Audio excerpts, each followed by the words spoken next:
Estamos en Aragón en abierto y ahora sí parece que podemos irnos hasta Murillo de Gállego. La semana pasada les contamos que en esta localidad zaragozana se habían encontrado restos de varios fusilados durante la Guerra Civil. Laura, buenas tardes. Unas tareas en la fosa que están a punto de terminar.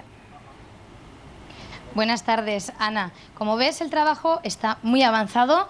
El aspecto que tiene esta fosa ahora es muy diferente al que vimos hace menos de una semana. Y coincidimos, la última vez que estuvimos aquí, con Mariluz Arregui. Hoy estamos de nuevo con ella. Buenas tardes, Mariluz. Buenas tardes.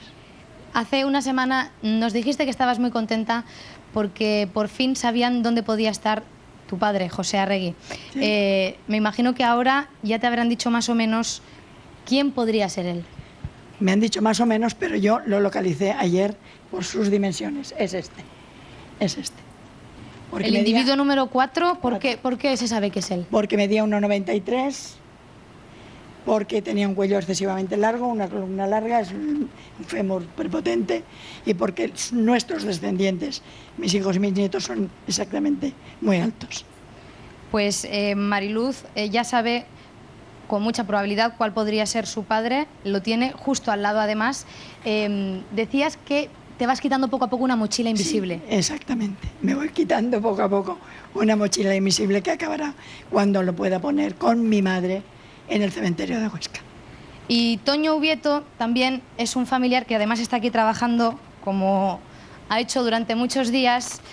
Me imagino que el sentimiento de un bisnieto, en este caso familiar, debe ser muy parecido al de Mariluz. Muy parecido, es casi lo mismo.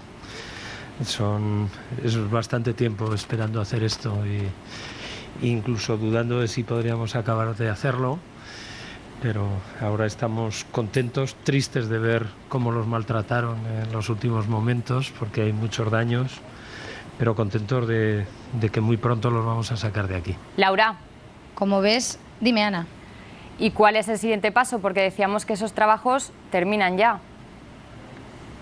Así es, decíamos que estos trabajos terminan ya porque en principio la semana pasada supimos que eran 13 los fusilados que estaban buscando. Han aparecido 10 y yo estoy con Javier. Muy buenas tardes. Hola, buenas tardes, Laura. Que es el arqueólogo director, y él me va a explicar qué es lo que queda por hacer en esta fosa. Bueno, en este momento estamos ya terminando de excavar los 10 individuos que han sido localizados, serán levantados y posteriormente seguiremos bajando hasta para intentar localizar los otros 3 individuos que nos faltan.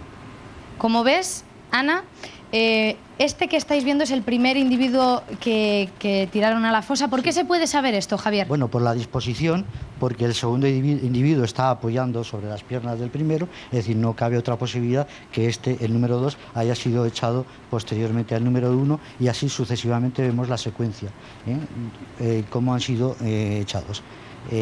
También hay que señalar que no fue aprovechada toda la fosa excavada, porque en sí tiene 13,5 metros y los restos esqueletales se prolongan hasta los 12 metros. Sí, es verdad, Ana, que hacia el final de la fosa hay un trocito que está completamente vacío. Eso podrían ser varias opciones. Sí, existen varias posibilidades. La más lógica es que estén debajo. Otra es que en aquella zona también estén en una cota inferior, que fueran enterrados en otro lugar, y otra también bastante habitual, que fueran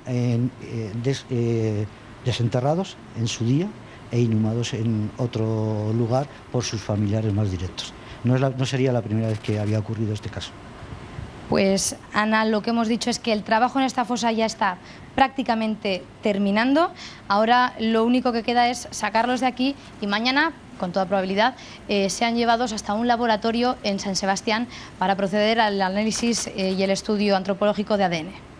Como decíamos, las familias de estos fusilados, sobre todo, muy contentas. Gracias, Laura, y buenas tardes.